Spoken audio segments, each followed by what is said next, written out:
Sir से request करूंगा कि वो बताएं कि इंजीनियरिंग करने के बाद आप पेशे से आपने पहले बीई किया है और आपको बताता चलूं मैं, इंजीनियरिंग का महाराष्ट्र का one of the best college है, college of engineering Pune, COEP one of the best college है महाराष्ट्र की रैंकिंग में।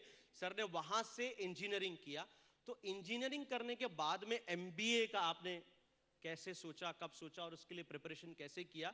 और मैंने ऐसा सुना है कि IIM का जो कैट एग्जाम होता है उसकी तैयारी के लिए जो क्लासेस है वो मेरे ख्याल से 1 लाख से ज़्यादा उनकी फीस वगैरह होती है, तो थोड़ा सा आप बच्चों को बताएं IIM के बारे में।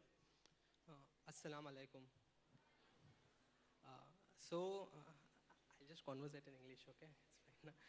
After doing my engineering, I took up MBA. The primary reason for that was that right from my childhood, I had this entrepreneur thing inside me, which I wanted to develop.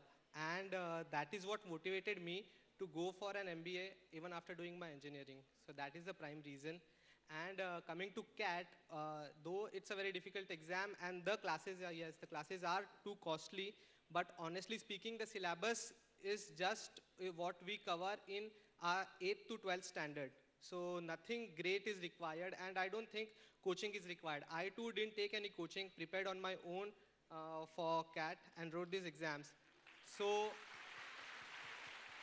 एक बात मैं sir से पूछना चाहूँगा, मैंने ऐसा net पर हम लोग सर्च कर रहे थे IIM अहमदाबाद की खुसूसियत क्या है, बहुत सारी खुसूसियात मिली, बट एक मैंने देखा फीस स्ट्रक्चर क्या है।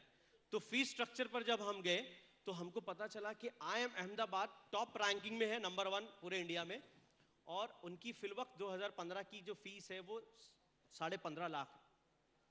तो ये 15.5 लाख क्या हमारे बच्चे इतना एफोर्ड कर सकेंगे?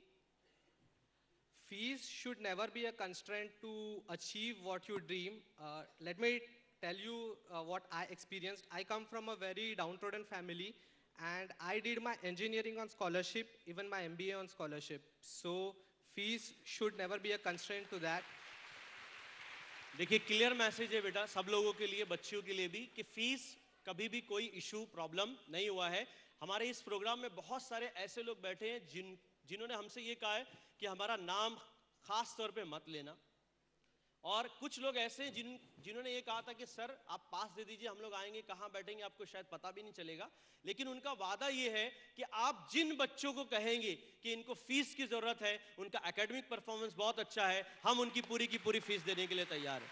तो आपको सिर्फ पढ़ना है, उसके